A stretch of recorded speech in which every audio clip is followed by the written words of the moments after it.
Karena untuk memahami perumpamaan tentang undangan perjamuan yang baru saja saya bacakan, pertama-tama kita harus mengetahui kebudayaan pada zaman Tuhan Yesus menyampaikan perumpamaan ini. Kalau orang, saudara, mau mengadakan pesta perjamuan besar, perjamuan perkawinan misalnya, maka jauh-jauh hari, saudara, sebelum pesta itu dilaksanakan, sebelum pesta itu diadakan, undangan sudah disampaikan kepada tamu-tamu, jadi semacam untuk memperoleh RSVP pada zaman sekarang ini, di mana undangan yang disampaikan itu sudah mencantumkan di mana tempatnya, harinya, dan tanggalnya. Tapi berbeda dengan kebudayaan kita sekarang, di situ tidak ada jam tepatnya, jam berapa. Ya, itu saya harus pahami kebudayaan pada waktu itu.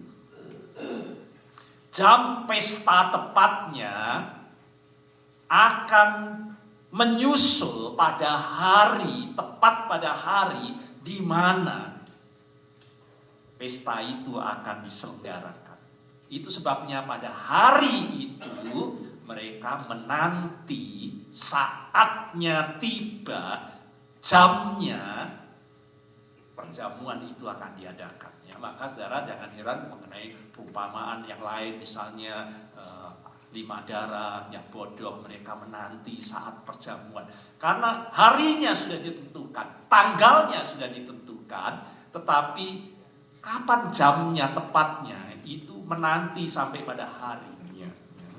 Lalu setelah menyampaikan undangan dan memperoleh RSVP bahwa mereka memang mau datang, orang yang mengadakan pesta itu, saudara, akan kemudian melakukan segala persiapan untuk pesta. Dan setelah semua persiapan pesta itu sungguh-sungguh sudah siap pada tanggal yang ditentukan, pada hari yang ditentukan, maka orang yang mengadakan perjamuan pesta itu kembali akan mengirim hamba-hambanya untuk menyampaikan semua yang sudah diundang dalam undangan pertama ini. Jadi ini semacam undangan yang kedua untuk menyampaikan sekarang sudah siap, mari datang. Ya. Buat mereka yang sudah membuat RSVP untuk datang. Ya, itu kebudayaannya, ya, sedikit berbeda dengan kita. Dan Yesus menyampaikan perumpamaan dalam kebudayaan seperti itu, saudara. Itu perumpamaan undangan perjamuan besar ini disampaikan, kita tahu diawali dengan ayat di mana Tuhan menanggapi perkataan dari salah seorang dari tamu pesta yang berkata, "Berbahagialah orang yang akan dijamu dalam kerajaan Allah." Dan ini tidak asing buat orang Yahudi, ya. Seperti halnya yang kita baca tadi di Yesaya pasal 25 ayat 6. Orang Yahudi itu tahu bahwa Tuhan itu sudah menyampaikan bahwa akan mengadakan pesta perjamuan kerajaan Allah. Dan itu sebabnya semua orang Yahudi sungguh-sungguh menantikan saat tibanya waktu perjamuan itu. Jadi perjamuan ini adalah perjamuan di mana Allah sendiri adalah tuan rumahnya. Bahwa Allah itu sendiri yang mengundang untuk datang dalam perjamuan yang disebut kerajaan Allah itu. Nah, kita lihat di Yesaya 25 ayat 6 yang tadi sudah kita baca, yang sungguh-sungguh dipahami oleh orang Yahudi, yang sungguh-sungguh sedang dinanti-nantikan oleh orang Yahudi, bahwa Tuhan semesta alam akan menyediakan di Gunung Sion suatu perjamuan dengan masakan yang bergemuk, anggur, dan seterusnya. Apa yang dimaksud dengan perjamuan kerajaan Allah itu? Apa yang dimaksud dengan perjamuan Tuhan itu? Ya, nah, tadi sudah kita baca dari Yesaya 25 yang telah kita baca menjelaskan bahwa yang dimaksud perjamuan itu adalah apa? Kedatangan Tuhan, saudara. Yaitu kedatangan kerajaan Allah, dan kalau itu tiba, tadi sudah kita baca bukan ya, dikatakan akan mengakhiri perkabungan. Perjamuan itu kalau sudah tiba akan mengakhiri maut. Perjamuan itu akan menghapus semua air mata dari muka. Semua aib ditiadakan. Dan membuat umatnya akan bersorak-sorai, bersukacita oleh keselamatan yang diadakannya. Itulah yang dimaksud dengan pesta perjamuan itu.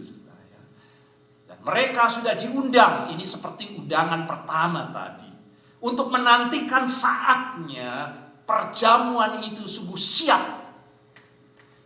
Dan kemudian kita dapat menikmati perjamuan itu. Ayat 9. Sesungguhnya inilah Allah kita yang kita nantikan dengan perjamuannya itu, supaya kita diselamatkan. Ya, ayat 9. Kita tahu, saudara, dengan iman yang kita miliki bahwa kedatangan Yesus itu menggenapi nubuatan ini. Kerajaan Allah yang dinantikan umat Allah itu dengan kedatangan Kristus dikatakan sekarang telah siap. Tuhan akan menyatakan belas kasih anugerah untuk meniadakan maut, untuk menebus dosa, untuk membawa pengampunan dosa, untuk membawa pembenaran bagi orang-orang yang berdosa, pendamaian dengan Allah oleh karena maut yang memisahkan manusia dari Allah, keselamatan, kehidupan yang kekal, sukacita dan damai sejahtera. Itulah perjamuan kerajaan Allah. Dan sekarang dengan kedatangan Tuhan, semuanya itu tersedia. Karena Yesus berkata mengenai kedatangannya, kerajaan Allah, bertobatlah, kerajaan Allah sudah dekat. Dan kemudian Tuhan berkata, kerajaan Allah itu sudah datang dengan kehadiran Kristus. Jadi sudah siap sedia. Dan kita baca dari Wahyu tadi, diberkatilah mereka yang diundang. Sangat terberkati kita oleh karena tadi perkabungan dibuang, air mata dihapuskan, maut tidak ada lagi, keselamatan. Diberkatilah mereka yang diundang ke perjamuan kawin anak domba itu dan menikmati semua sajian rahmat kasih karunia Allah. Ini kata-kata yang benar dari Tuhan, dikatakan di kitab Wahyu. Bayangkan, saudara, kalau saudara mendapat undangan untuk dijamu dalam kerajaan Allah seperti ini. Adakah yang tidak menginginkannya? Adakah yang mau mengabaikannya undangan Tuhan ini? Saya rasa ini sungguh sebuah perjamuan kehormatan besar kalau kita diundang untuk menerima perjamuan dan menikmati semua sajian kasih rahmat anugerah Tuhan itu. Kita sungguh-sungguh dijadikan bukan hanya VIP, very important person, tapi VIP, very. Ini pesta yang sangat istimewa yang mendatangkan sukacita. Kebanggaan yang besar, tetapi ironis, saudara. Dalam perumpamaan yang kita baca, saat pesta itu telah siap, sebagaimana kedatangan Kristus menyatakan kerajaan surga sudah datang, tetapi dia ditolak. Ia datang kepada milik kepunyaannya, tetapi milik kepunyaannya tidak menerimanya. Saat dikatakan dalam perumpamaan ini, mari, sebab segala sesuatu sudah siap. Ternyata apa yang terjadi satu demi satu membuat alasan untuk menolak datang. Kita baca tadi perumpamaan, ada yang menolak dengan halus karena disertai dengan permintaan maaf. Tetapi juga ada yang menolak dengan kasar karena tanpa meminta maaf di ayat 20. Saudara, para undangan ini tentu pertama-tama menunjuk dalam perumpamaan ini kepada umat pilihan Allah, yaitu Israel. Allah mengundang umat pilihannya Israel sebagai orang-orang yang sungguh sudah menerima undangan pertama untuk menantikan saat itu tiba. Tapi pada saat sungguh sudah siap, Yohanes Pembaptis sudah mempersiapkannya. Dan kerajaan Allah dinyatakan datang dengan kehadiran Sang Mesias itu. Mereka diundang dalam undangan kedua untuk menyambut hidangan yang sudah siap itu. Tetapi mereka menyatakan alasan untuk tidak bisa hadir. Namun saudara, penolakan ini bukan hanya berbicara mengenai Israel.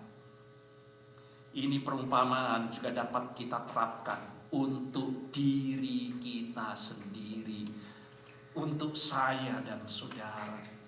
Karena kita juga diundang oleh Tuhan untuk merayakan perjamuannya itu, ikut dalam persahabatan intim dengan dirinya,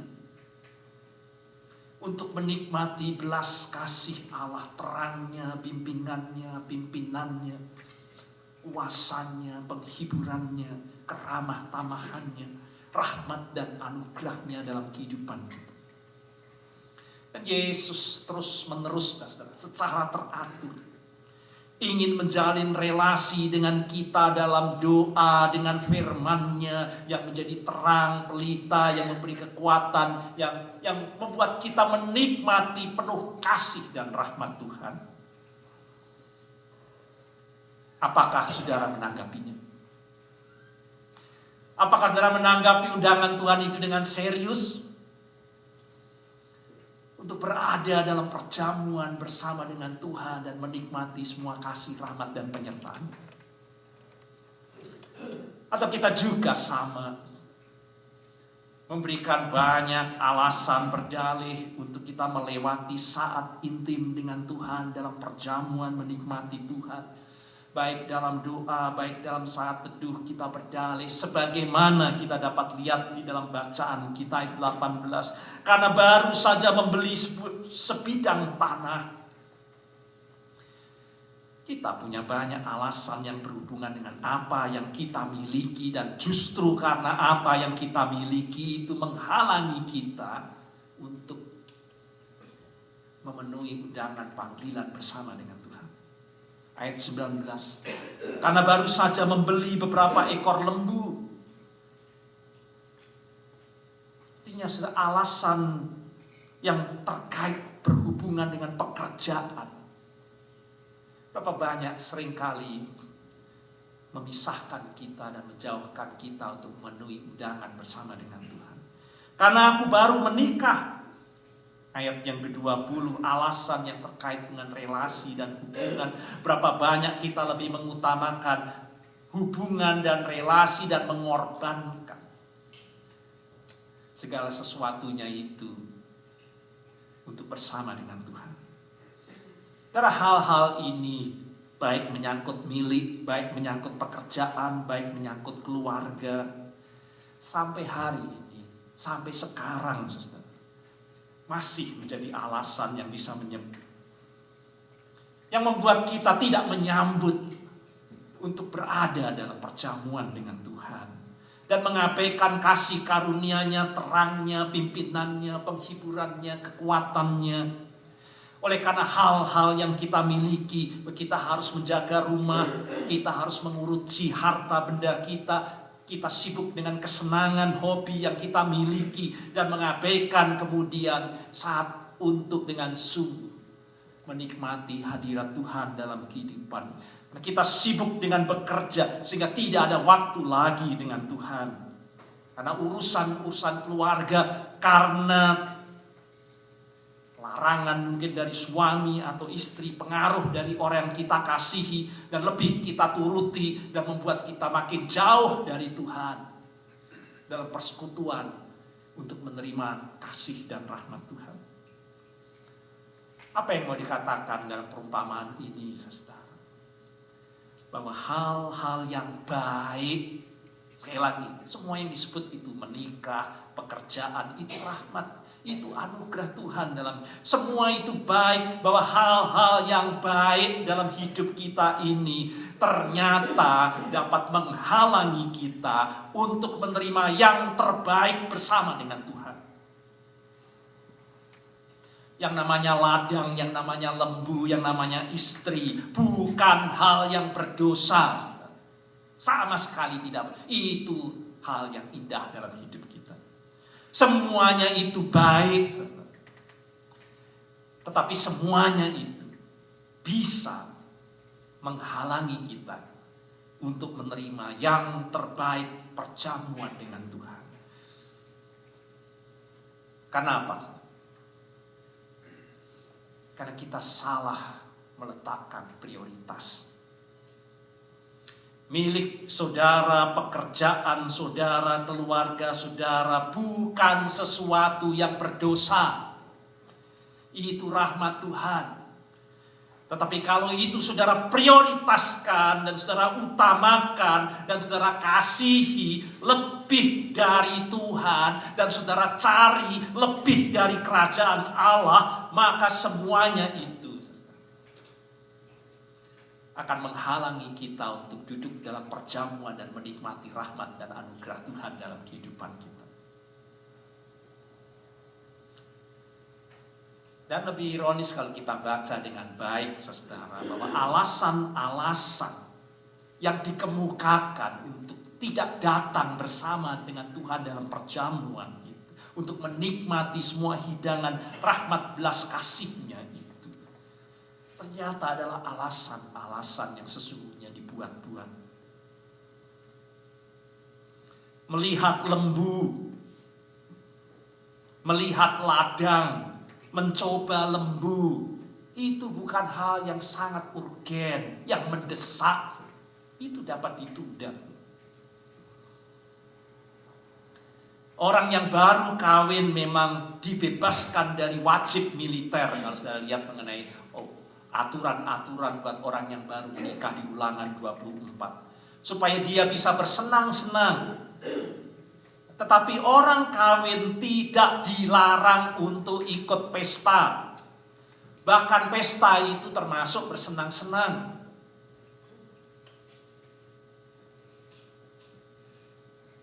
Jadi apa alasan sesungguhnya?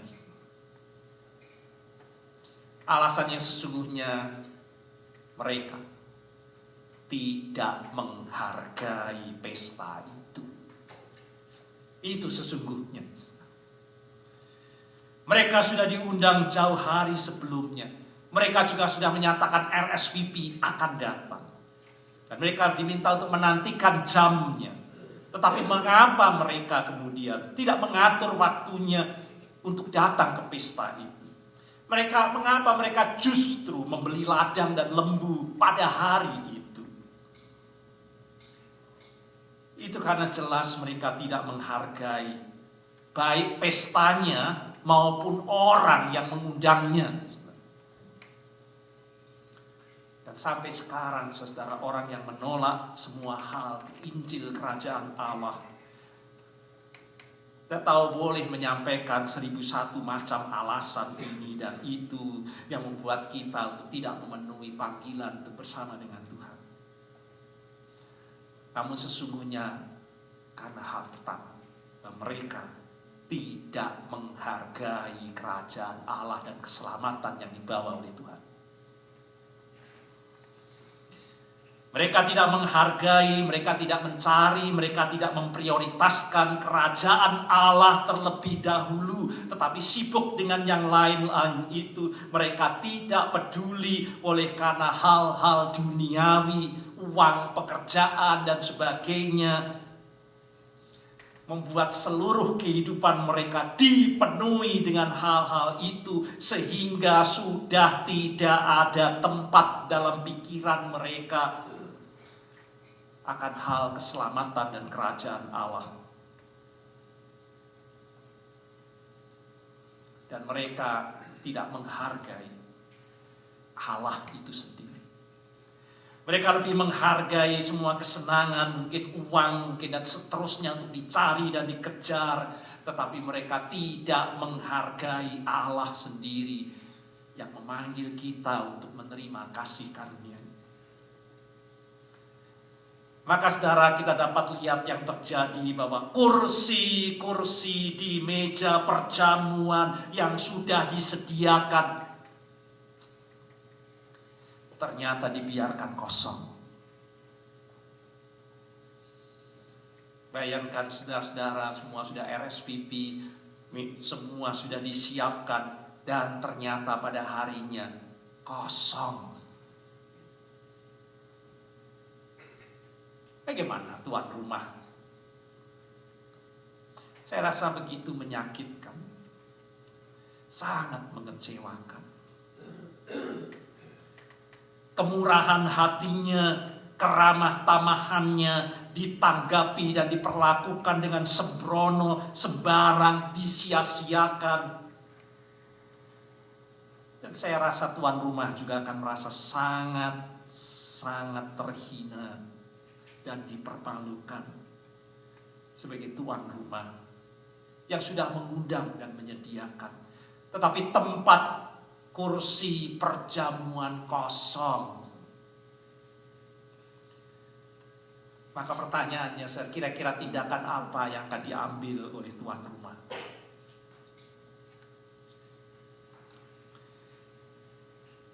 Maka ia berkata kepada budaknya, kalau RSVP orang-orang yang diundang ini mengabaikan, maka segera keluarlah ke segala jalan dan lorong kota. Bawalah orang-orang miskin dan orang-orang cacat, buta, lumpuh ke dalam rumah. Apa artinya itu? Itu berarti saudara, Tuhan memanggil kita untuk menyikapi kursi-kursi kosong di meja perjamuan di mana anugerah rahmat Tuhan disediakan.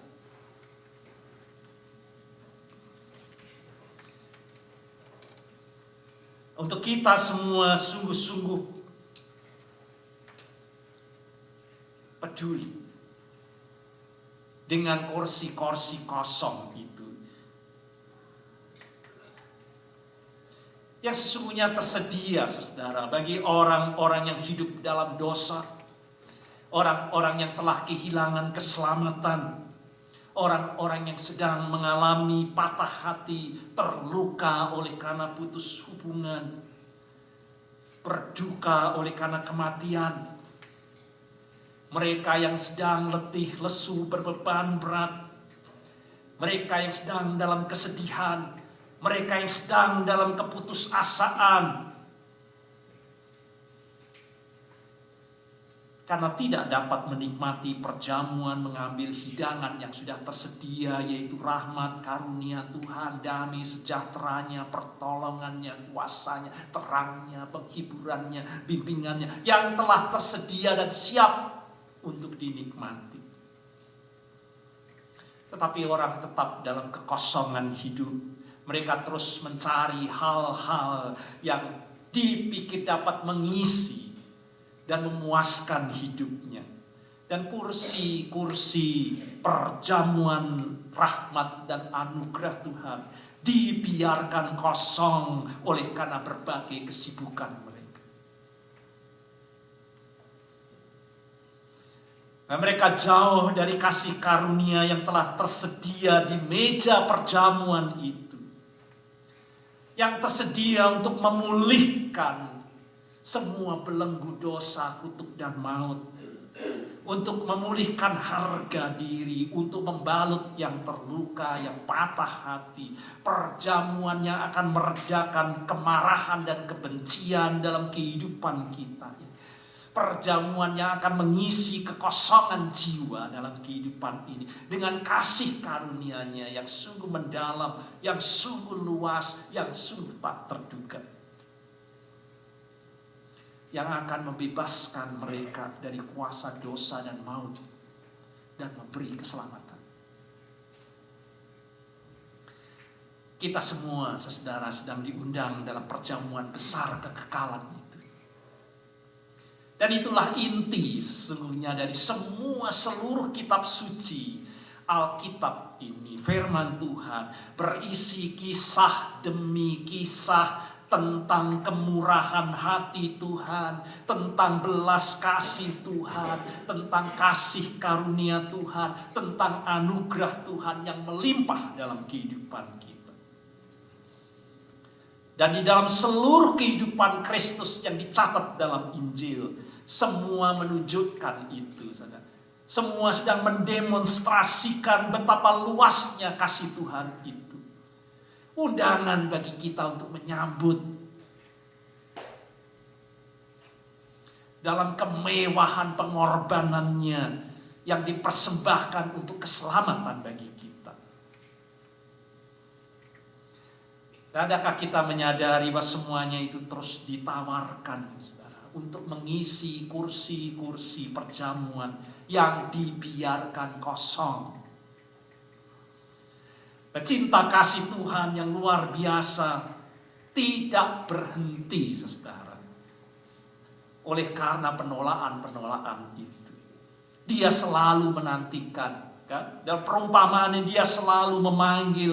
Undangan yang ditolak oleh umat pilihannya malah berkembang dan tumbuh makin lebih luas. Ke semua bangsa-bangsa dipanggil untuk masuk dalam perjamuan itu.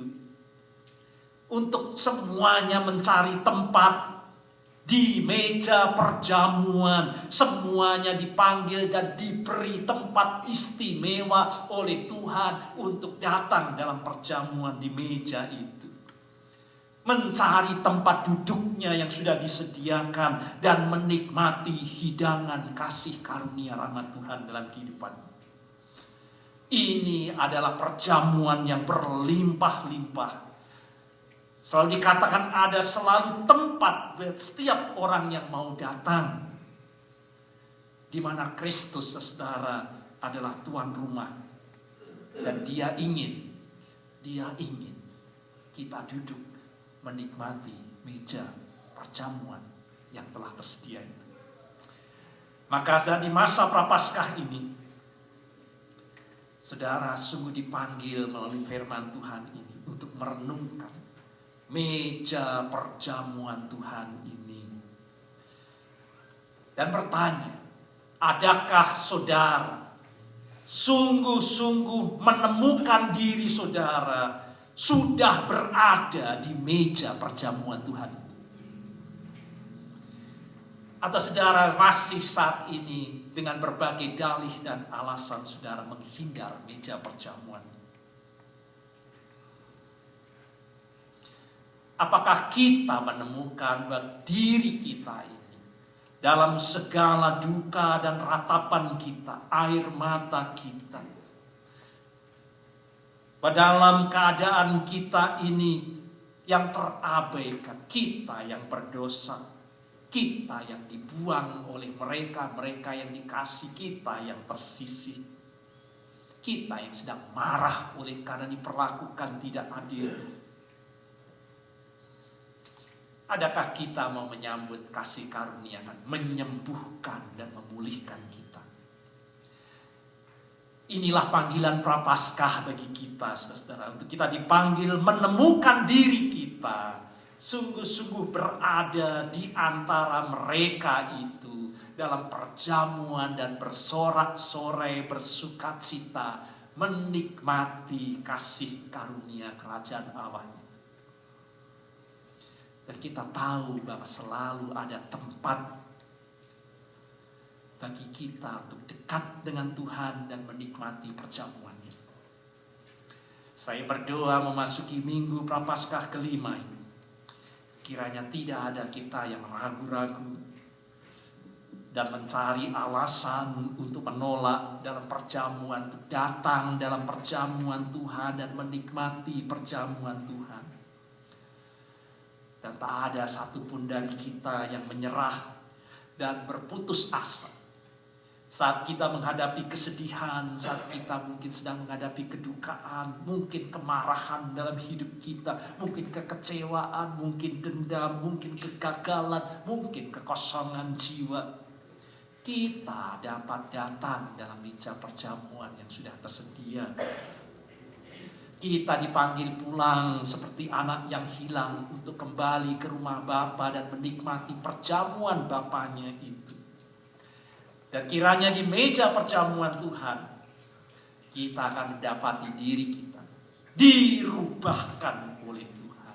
Kita sungguh diperbaharui oleh rahmat kasih karunia Tuhan, yang selalu memberi ruang kepada kita untuk datang, yang sudah menyiapkan tempat duduk buat kita untuk menikmati semua rahmat dan anugerah, yang selalu tersedia roti yang cukup buat kita semuanya.